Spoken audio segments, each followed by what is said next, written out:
Welcome to Facts TV News, where everything is true. Soldier kills gunman in Manchester robbery. Police here are reporting that a gunman was this morning killed by a member of the Jamaica Defence Force JDF during a robbery in Maidstone.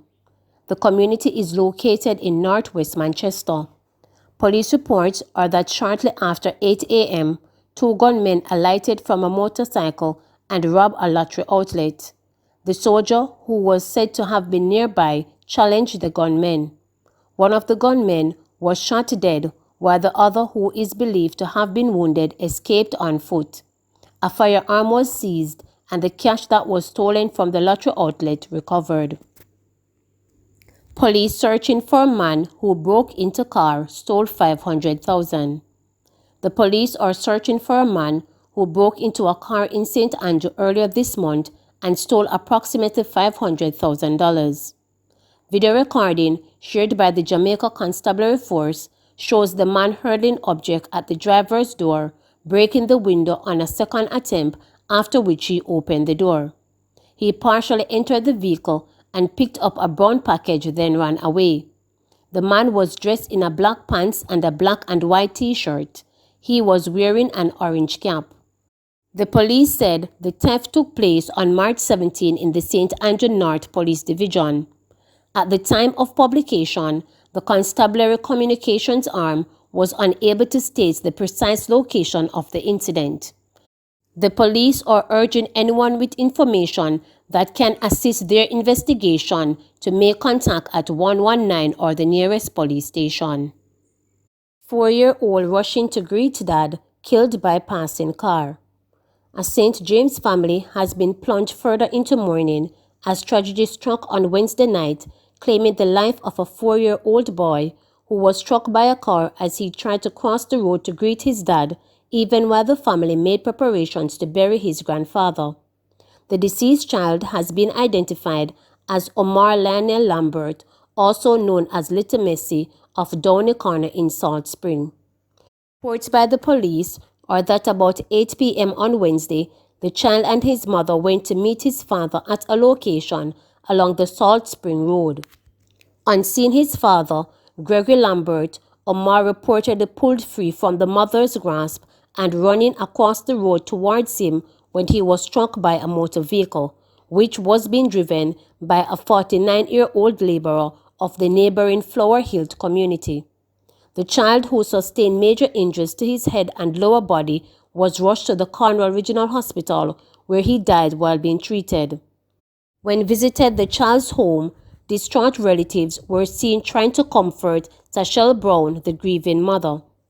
Brown said that her son had recently lost his grandfather, his father's dad, and at the time of the incident, his father had just returned home to the community after visiting St. Elizabeth, where his father is to be buried. "Me can't believe say him dead pon the eve of him grandfather funeral," said the grieving mother. "I got a call from his dad, who told me that he was on his way up and that he was not feeling well, so I should come and help him with the bags," added Brown, explaining why she and her son had gone to meet his father.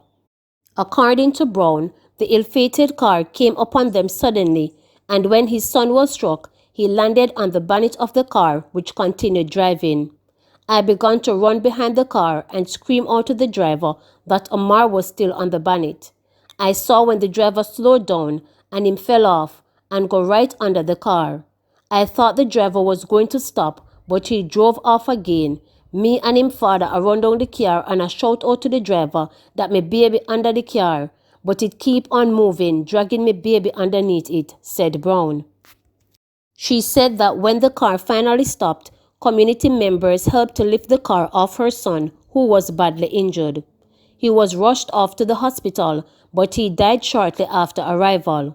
"Him dead pon the eve of him grandfather funeral, pon him uncle birthday, 7 months after me bury my brother and my nephew.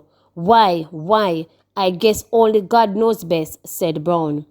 The driver of the car has since been warned for prosecution by the police, who are investigating the incident. Portable ventilator donated to St. Anne's Bay Hospital. As coronavirus cases continue to soar, and hospitals around the island run low on medical oxygen, the St. Anne's Bay Hospital received a new portable ventilator to improve the health of patients. This is the third ventilator donated to the hospital by Ian Hogg, a Jamaican respiratory therapist who lives abroad. The new addition will not only aid in the fight against the coronavirus. The ventilator will assist patients who need to be transported out of the hospital to the different wards or in the operation room, Ian said. The ventilator is designed to be used by adults and adolescents. The philanthropist, who also ensures the machines are maintained, said his intention is to continue making generous donations to the hospital. My friends and family use this hospital, so it's very important that we have working equipment here. If I am here and anything goes wrong with me, I would also use this hospital, Ian stated. He explained that he took responsibility for ensuring the devices are maintained. This is the third unit that was given back to the hospital, and from time to time I would stop by to ensure all the equipment that I donated are in good condition, he added. Chief Education Officer of the St. Anne's Bay Hospital, Dr. Dennis Morgan, explained the importance of the equipment to the functionality of the hospital and providing efficient and quality care to patients. Anytime we can get an additional tool in the fight against COVID, we are always grateful and are particularly grateful for this equipment because ventilators are key in our battle against the virus, he said. Ian, who also resides in St. Anne, is no stranger to giving back to his community. I believe that life is not purposeful until you contribute to it in a meaningful way, and it doesn't have to deal with money, but the value of the product that you give, Ian stated. Councillor for the Exchange Division in the St. Anne Municipal Corporation, Ian Isaacs, who also spearheaded the donation, expressed gratitude to Ian, who he said has a heart of gold. Every year, he contributes to either an educational institution or the St. Anne's Bay Hospital, and we are very grateful for this equipment, which we believe will aid in saving lives, Isaac said.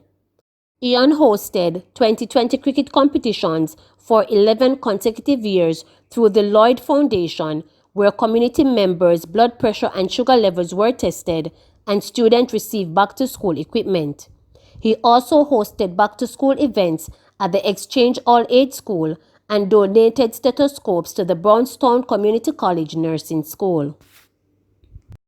Please remember to subscribe, like, share, and click the notification bell for daily updates.